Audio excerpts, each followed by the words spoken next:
Dilpreet, thank you for coming on board, you guys.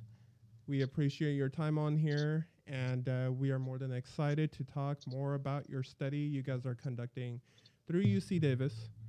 And I'm going to go ahead and get started right off the bat in terms of the motivations for the study. For the reason I wanted to bring you guys on board is because of the prevalence of mental health issues in the Punjabi community or even the Indian community as a whole throughout. I feel like any immigrant that comes from India or even any other country of origin, that they find it hard to kind of uh, really coincide with the country they're moving into. I know it was hard for me when I came here when I was 10 years old, having to adjust to a new lifestyle, leaving my friends behind and starting all over in a sense. And our parents, they have had to come over here and start over in a sense. And so I want you guys to just, talk a little bit about your study and the motivations behind it. Deep, you Deep want to take it or up? Oh, Dilpreet, yeah, whichever. yeah, no, no, it's a great question. Yeah, so the motivation is just kind of building groundwork to for publishable data that students can use. Yeah. So I mentioned a lot of, I mean, I've always been talking with like professors and stuff to get actually any kind of intervention or any kind of help to community, even funding. I had a great conversation with Dr. Anok Sohal, who's a psychiatrist at UC Davis. Even he was telling me if we ever do want to use or apply for funding, we would have to have some kind of preliminary data that's been published, been verified, has some kind of standing. And then so that was a big motivation to actually start getting these studies rolling out to where, we're out there publishing this data, having it looked out by other professionals. And then suppose we want to go to the county, we find, suppose like Sacramento County has a high prevalence of depression amongst Punjabi adolescents. Mm-hmm. So then the next step would be figuring out some kind of intervention, some kind of program that's going to help this prevalence. But the thing is, everything needs money. So you go to the county, you present them with your data, you apply for a grant. Luckily, you get the grant, or hopefully, you get the grant. And then you could actually start developing these and actually put manpower towards that. And people aren't just doing it for free. And, sometimes that works out great, and sometimes it doesn't work out great.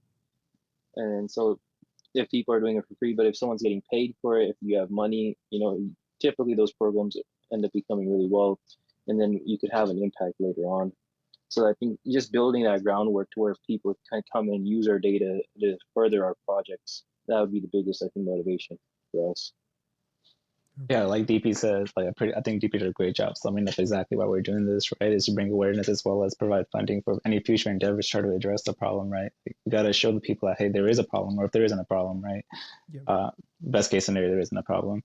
So that agencies like big agencies or groups like Jakarta, for example, right, who already have a sway in the government, right? They get funding, right? They can provide this and like make culturally competent materials for our community, and provide Yeah. aid essentially, or also have us involved as well. And yeah, that's pretty much our motivation. Exactly. And you guys, I can't stress it enough. We are really happy to have you on board, mainly because we haven't necessarily had anyone to come on board and talk about mental health yet. At least not anyone outside of my friend group. We did have an episode not too long ago, but you guys are actually the first professionals, if I may say, in that field in terms of what you guys are trying to do with a study that is being conducted and at one point will be published. I'm going to go ahead and just start calling you guys the professionals of this as of right now. But yeah, I wanted to bring you guys on board because this mental health is a big part of Vented Out. In fact, the reason we named it Vented Out is so that way when we are discussing mental health issues, whether it's cultural issues or a certain event that's going on, we're venting it out on here. So thank you for coming on board. And with that being said, with this study to help it grow, you mentioned that you guys have to apply for the grants and to really get the manpower to really get more tools, on your side to go ahead and increase the width of the wide span of this, the width span of it. In what ways can the audience help you guys promote growth for the study? Is there any way they can maybe participate in it, or?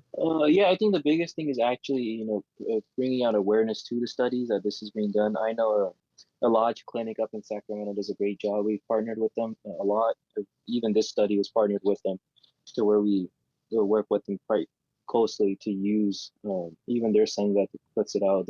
We table at the Gurdwara or even any other Gurdwara, just putting up flyers or sharing it on their social medias, and especially having if parents are willing to have these conversations with their kids. I think that's a great space, a great start point to where you make it comfortable enough to where kids are talking about it, to where then they go ahead and fill out these studies, and then we have more data. So I think the big thing to us is like the Sangha being proactive, putting the word out there, and then being willing to participate in the studies themselves. Like, because we did have an adult study last year, and then we all had about only 200, 300 responses, but I mean, we expected so much more because all adults had to do was just click a link, answer some quick questions, and then that was it. And that was spread out for a few months, and then we were still surprised by the lack of responses. So was that the study you guys had done on adults? Did that what age group did that entail? It was 18 and above, and even then, a lot of the responses we got were college age kids. That's what I was assuming. Okay, why do you guys think that's a problem? Specifically, we can only speak for our community, right? Like, what are your personal reasons or opinions on why the elder generations are reluctant to really answer these type of questions, or even at points acknowledge, these mental health issues? Yeah. I think there's a few layers to that question. It's a great question. One of the layers we actually talked about with Navpreet, who was the primary investigator on the study last year, she said it was mainly because there's a lack of just understanding. It's hard to actually describe what depression is. You just can't call it being sad to somebody because there's like biological reasons that a person might be sad, like in an imbalance of hormones, just behaviorally. There's a lot of differences that go into it. So sometimes it's just people just don't understand what depression is. Next is our community, as a community, we never want to look weak. And then so when asked about something that might, has a chance to make us look weak, we just won't acknowledge it.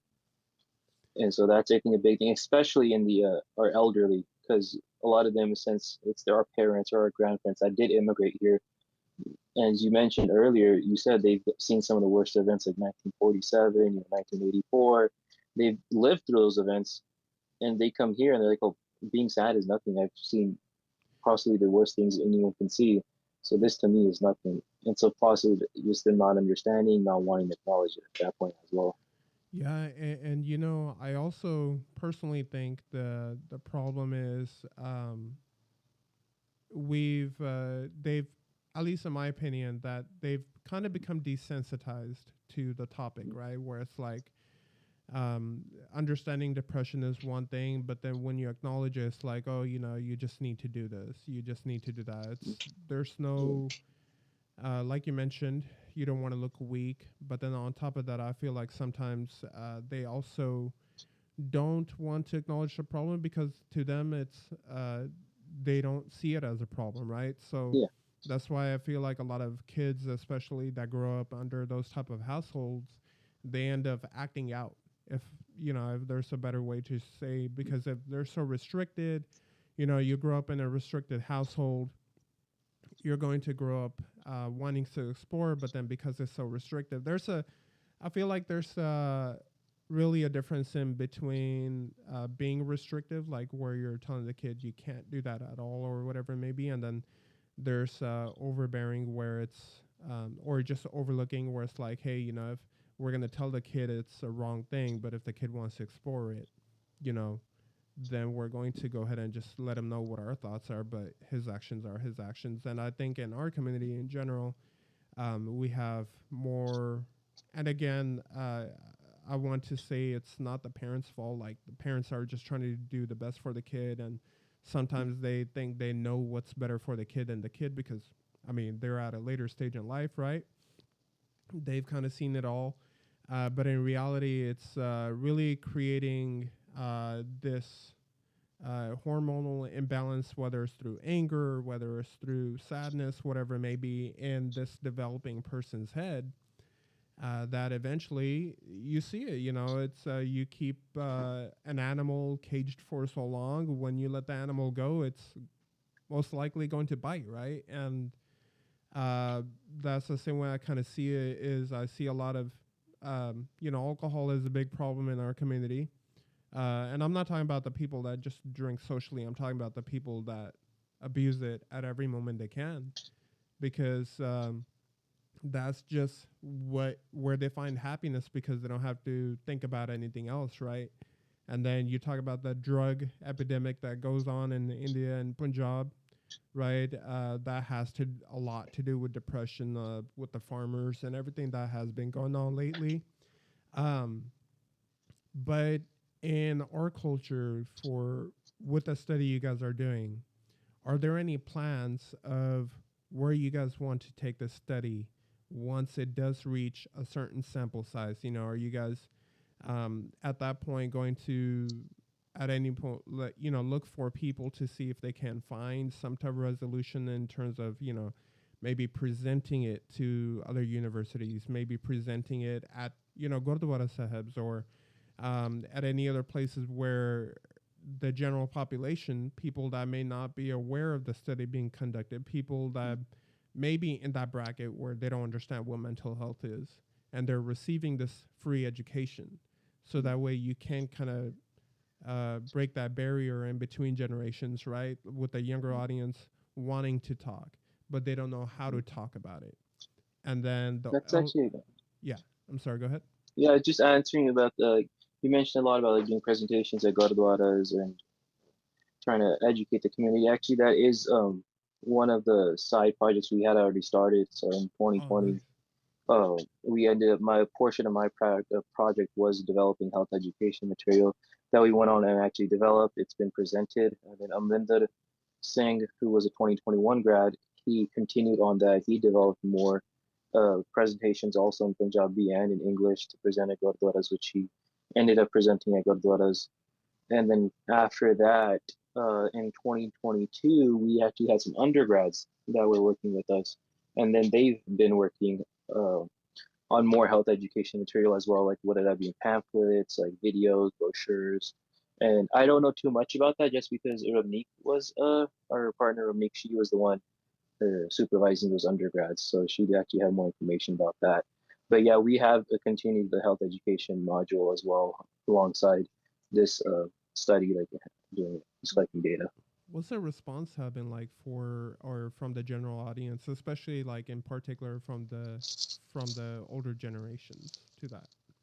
Uh, they've been accepting of it. They and trying to understand it. It's I think most of the time when you present it as a biological problem, they kind of see it. Oh, this kind of makes sense. And then when you present like a hormonal imbalance might lead to them just feeling sad or feeling down or loss of appetite. And when you explain it to this, because they're quick to accept a biological issue rather than a mental issue. And Really? even though they both do go hand in hand, if you start out be like, oh, this is a biological issue that can affect your mood, they're a bit more understanding in that sense. That's actually pretty interesting. So they're Yeah. okay. Well, then, from where you guys are presenting these right now, you said you guys had been doing presentations since 2020, right? Did I get that right? Even before that, actually, with BIPSHI, Prevalence and Health Initiative, at the Davis chapter, we would at least have a presentation once a month, whether that be about like cardiology or like cardiovascular health, just general exercise or mental health. We've had those presentations in ongoing since. So the surveys you guys are conducting right now, some of these are in health clinics, and are they in local health clinics? Or are you guys also trying to collect your samples throughout maybe the state of California, or maybe even bigger than that? Or are you guys just doing a localized study for now? If you could For answer, yeah. for the part that I'm leading, it's localized because having it too broad might be a little too difficult. So we chose Central Valley region, Okay. which I'm pretty sure we could all attest to having like one of the biggest Punjabi populations in California, right? For sure. That goes from Yuba to Bakersfield and like maybe even all of the United States, right? It's a really big population. So we tend to focus right there to generalize it to the rest of the population to see if it's a problem that we could find. And like you said, right, earlier about what do we plan to do with this, right? Obviously, we want to give it to my side of the project, right, which is for the kids, high school kids. I want to give it to organizations like Jakarta State Coalition, SCAs, which are like college chapters, who can go ahead and work with these kids and even present these to these kids. And as you know, kids are very receptive nowadays, right? Like they see a problem and they'll try to act on it, right? Yeah. So hopefully our goal is to, just trickle down this effect, right? Like they see a problem, right? And they try to address it themselves and essentially move it forward. And also we want to go ahead and continue pushing these type of results through our clinics like DP said, and have these like monthly or monthly presentations to the Gurdwara officials, anyone who shows up, the locals there, and just enlighten them on the issue at hand. So, okay, perfect. Thank you for helping clear that out, Dilpreet.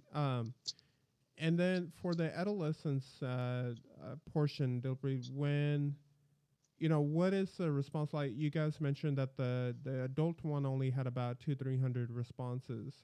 How are the responses coming along for this one? So we got 103 responses so far, but at the end of the day, we could only do 67 of those 103 because those 103 were not. I mean, the rest were not complete. Only 67 were complete.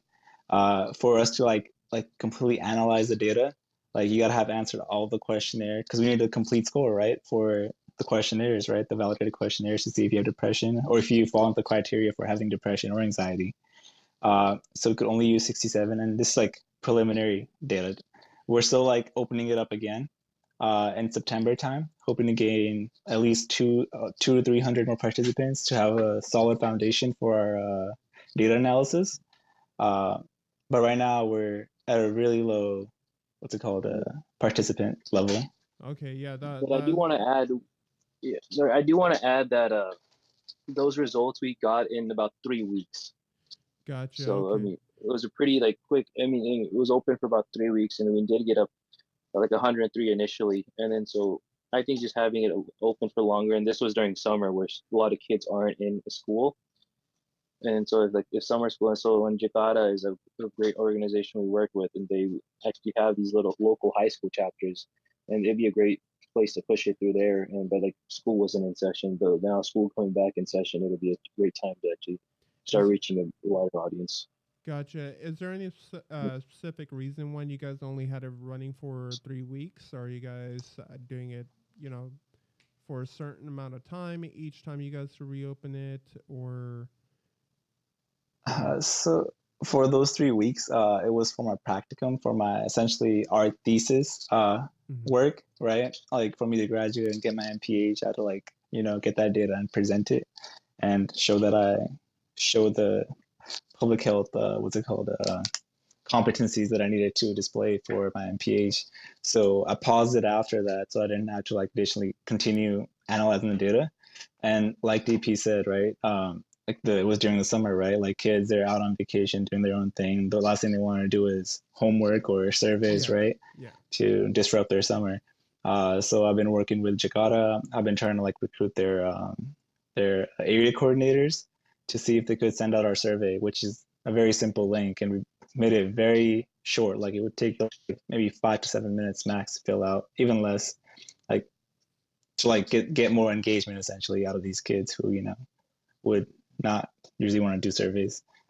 Gotcha. No, I appreciate that. And so you guys are trying to reopen it pretty soon. It's September right now. Yeah, so we're opening it at I believe, end of September is when I was told would be a good time to send it out, because by then the high school chapters that Jakarta will have recruited, like finished the recruiting process, and they would have like their general meetings where, people show up during lunches for those meetings, and in maybe one of those meetings or multiple meetings, they could like, push this survey out and help us gain more audience, essentially. So the data you guys are collecting, is it also in any way asking how they're coping with it? If there's or is it just a general like if they have it and what if they're eligible and then they do have signs of depression, not necessarily have it itself or Yeah. anxiety or whatever it may be? Yeah. Are you guys So also? this is Yeah, go ahead. I'm sorry. So this is a very simple survey. Like DP said earlier, right? We don't have funding for this. Like all Gotcha. being done on our own time, Yeah. like Mm. our own efforts, right? So it's just we're trying to see if there was a problem, right? If there was depression, anxiety in the kids, and what percent of this population that we surveyed had this problem, right?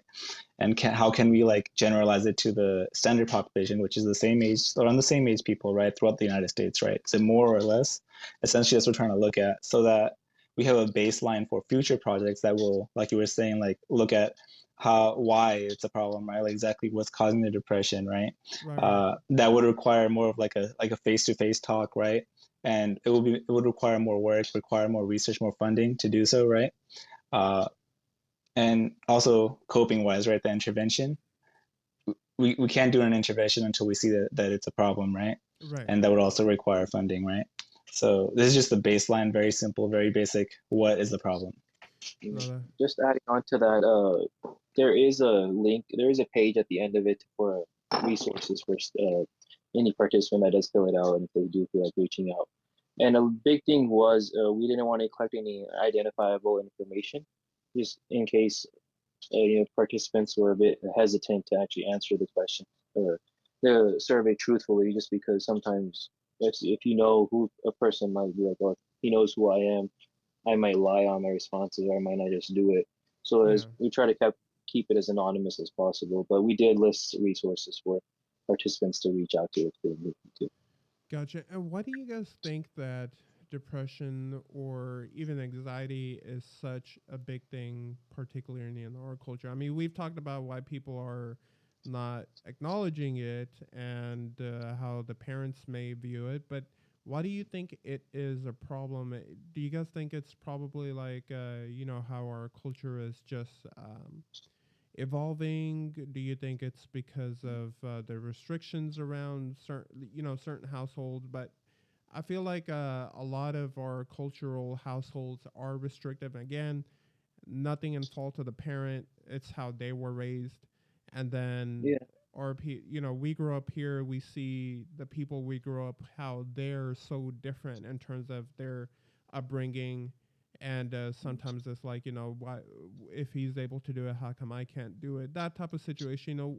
In your opinion, what do you guys think is such um, a big prevalence in our culture? I Um, think one of the sorry, Go ahead, you go DP. ahead. No, go ahead. All right. I think one of the biggest things is intergenerational trauma. We did Anok, Dr. Anok Soha, he actually did a study on this. He was collecting some data looking at like how the events of 47 and 84 actually contribute to the health of diaspora, the kids here, or like adults here in the diaspora.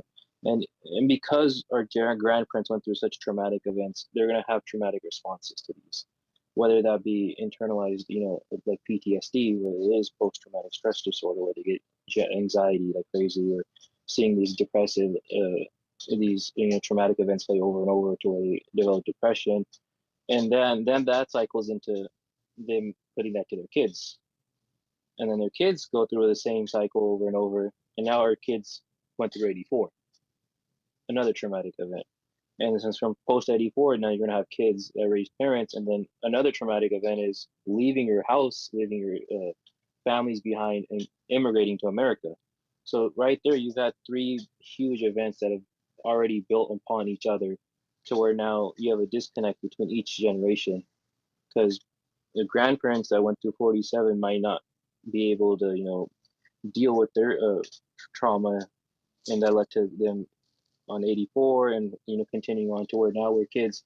We might have a disconnect with our parents who might have went through 84, who might have went through that immigration, to where they don't understand because they're coming into a brand new world and they don't understand much just because it's a new life, a new way of life. They have to learn all over again, similar to us.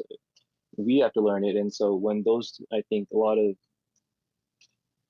when those two worlds kind of clash, a kid comes to like an internal like battle to go what's right, what's wrong, and then when you don't have that clear communication with your parents, it kind of starts boiling on, and then you might develop depression and anxiety or some other disorders, another personality disorder. And I think that is to me, it's like the big thing. It's like this intergenerationally, because if we're not going to stop it at one generation, it's just going to keep boiling down and down and down, keep moving forward. No, that's And a great way to say it. like DP said, right, there's a disconnect between our parents' generation and the generation that was raised here, right, in the United States, right? There's a big cultural difference, right? Like the parents see one way, whereas the kids who grew up here learn different, right? See it another way, and when they don't see eye to eye, right, there's clashes. Like, hey, like my friends are doing this, but why can't I do this? Why can't I go out? Why can't I do this, right? Like it boils up to, and then there's clashes between those two entities, right? And besides that, there's also genetic factors, which can't be helped. Uh, but 100%, I think one of the major contributors is the generational clash between the two, the parents and the kids. And then they're not seeing eye to eye on many issues. Just adding on to that, actually, another point I remembered was many times our parents are out there working. We can't blame our parents. They're hustling out there, busting their asses off to provide for us, give us the some kind of foundation to where we don't have to worry about food, don't have to worry about shelter, these basic life necessities, which most likely our parents did have to worry about when they came here. Yeah. And then to them, they just feel like, oh, look, I had to live through such a tough thing. You just can't live through this, or that might be a thing. To go, what's the reason to be sad? You have food, you have water, you have a house to live, and you have everything that you need, like these basic life necessities. That's a big issue where they just might not understand that. The other thing is them just not being at home. So your kids are at home all day, parents are out working. It's summertime. Now a kid's gonna be alone all day. He could develop depression. Just not having someone to communicate with, not having like friends if he's the only child, or he has a grandma that there might be a language barrier if they can't talk with his grandparents. He might only know English. Grandparents might only know Punjabi. It's like if they can't connect, your parents aren't home. So a lot of these like various factors to where I think previous generations didn't have to deal with. And it's just like the first few generations, like these problems have ever arisen to where we're trying to, figure it out what's the best way. And so that's what always I say is like, try to have a dialogue as much as with your parents, sit down, leave your phone in your room, go out and have a conversation with your parents, ask them how about their day is. Sometimes that just makes a huge difference. Because how much are we involved in our parents' lives? And are we asking them about? Yeah. No, I was just going to go and add on to that as well. Even if you are like you mentioned that our parents are always working and they're trying to provide it for our family, trying to give you a better upbringing, maybe they better than they had. And I think that also contributes to the clash of the intergenerational clashes because, you are kind of away from your kid and the kid, whether, whatever the reason may be, like I said, it could be just providing for the family. Yeah. The kid and the parent understand that, they know that. But then there's a specific bond I feel like people develop over time. And I feel like that's kind of what starts to lack from that as well, right? Yeah. Where, you could be completely happy. You don't have to be depressed to be disconnected from people. Sometimes it's just the fact that you never really had that bond or that connection you had, and then all of a sudden now you're an adult and you have your own things to do, and so that connection just never develops. You know, Yeah. you continue to support and you love everyone, but the connection that never developed is just, I feel like that's also where some people can start having a little mental issues where, you start kind of, the parents can be like, does my kid not like me or whatever, Yeah. because there's Yeah. no connection. The parents can develop, Yeah, like depressive exactly. symptoms just because of that. It's like, oh, Exactly. I gave my kid everything and now he doesn't care about me. It's like, Exa- so it's never one side's fault. It's just yeah. all these factors coming together. And then I think as much as we want our parents to be understanding, I think we should have Yes. put some responsibility on ourselves and integrate ourselves into our parents' lives too. Yeah. See, And sometimes it might not be things they like. It's just, oh, you might have to start liking those things. Whether like I know a lot of times our parents love Punjab politics, so it's like oh, maybe I should start learning, about politics, just, to have some kind of conversation, common ground with my parents or something. Yeah, and I feel like it's really. I can only speak for the kids that grow up, right? Yeah. I wasn't the one that came here and started from nothing. I was just a young kid, but I can Mhm. start speak on the kids side where yeah, I know a lot of kids that just don't have that understanding of because they're comparing their lives to other kids, to other people maybe they see on social media, or maybe they know people and they're like, how come my parents don't do this or do that?